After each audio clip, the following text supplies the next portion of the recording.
والصلاة والسلام على أشرف المرسلين السيد الكاتب العام لوزارة الفلاحة والسد الحليب التنمية القروية والمياه والغابات، السيد المدير الجهوي للفلاحة مدينة الشرق، السيد المدير الجهوي للفلاحة لجهة الرباط صالة الدولة، السيد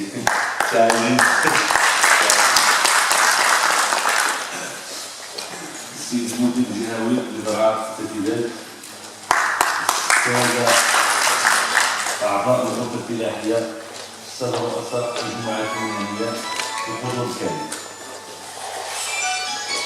في البداية لابد أن نستغل هذه المناسبة، والمناسبة تشرف مناسبة حضور السيد الكاتب العام لوزارة الفلاحة والسد الحليب التنمية القروية والمياه والغابات لفعالية الجمعية العامة للغرفة الفلاحية لجهة الشرق، لتوجيه كل الشكر وكل التقدير والتقدير لتلبيته بالدعوة وتكبده عناء السفر والاهتمام ومكافأته لجميع الفعاليات ذات الطابع الفلاحي بالجهة.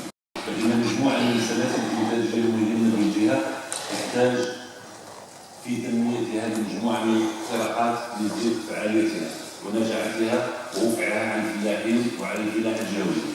من بين هذه السلاسل الإنتاجية نجد سلسلة الزراعة الحمراء التي رسمت العديد من الإنجازات والتجارب والتطوير، حيث أصبحت لجهة الشرق مكانة مهمة في السلسلة سواء لدى صناع القرار أو لدى المستهلكين نظرا لجودة منتوج هذه السلسلة بالجهة.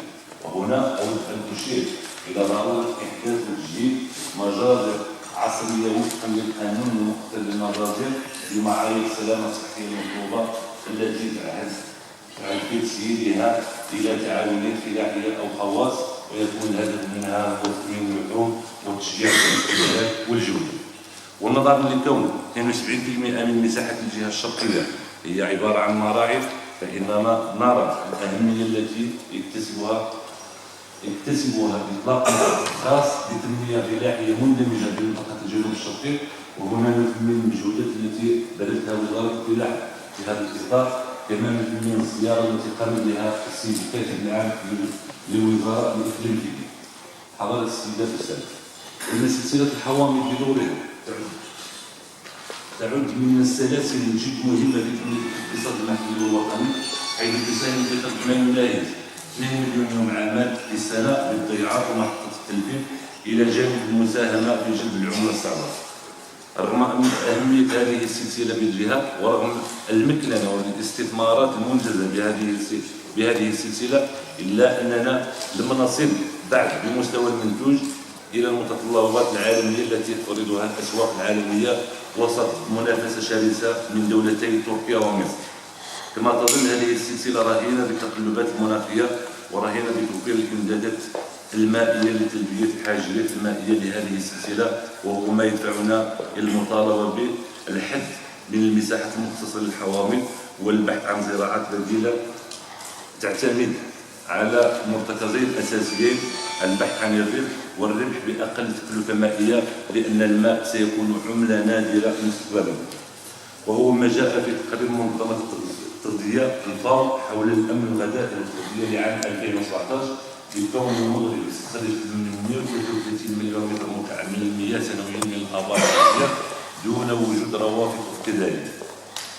كما تجدر الإشارة إلى ضرورة التعميم السقي بالتنقيط على جميع الاستغلاليات الفلاحية والقيام بحملات تحسيسية يقوم بها كل من المكتب الوطني للاستشارة الفلاحية والغرفة الفلاحية لجهة الشرق لعقل استعمال المياه السقي في الجهة والتنظيمات المهنية والجمعيات المسلمين للمياه السقي.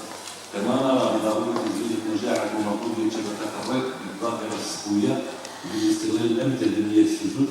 كما يتم مجهودات الوزارة بانقبابها على إعطاء انطلاق الدراسات المرتبطة بإنشاء محطة الضغط التي ستستفيد منها أزيد من 6000 ضلع فلاحية بالضفة اليسرى للمياه.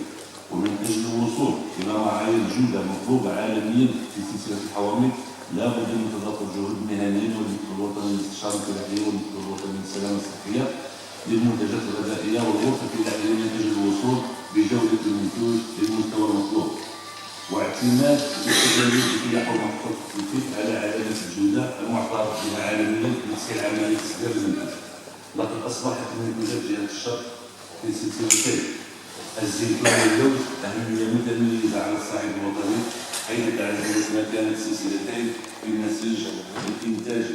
وهنا يبرز الدور الذي لعبته الدعامات الثانية لملفت نظر المقدر مثلها في زيادة مساحة المضروب بالزيتون، حيث أصبحت 26% من الأراضي الصالحة للفلاحة، واللوز بمساحة تقدر ب 28,700 هكتار. كما دعمت وزارة الفلاحة مجموعة من الوحدات من منتوج اللوز ومجموعة من وحدات من الزيتون، وهنا نراهن على دينامية السيد الوزير وعلى قدراته التدبيرية من تملك هذه السلاسل بالفلاحة بإقدام من التدابير من بينها إحداث أسواق فلاحية كبرى موجودة في الجهة الشرقية كمرحلة أولى بكل من مكان وتسيير، تشجيع خلق وحدات تنمية منتوج اللوز والزيتون عن طريق زيادة نسب الدعم في صندوق التنمية الفلاحية لهاتين السلسلتين ولباقي السلاسل الإنتاجية. وأخيرا تكوين دور البحث العلمي والتأثير بما يناسب مع تطلبات الأسواق الداخلية والخارجية. وشكرا.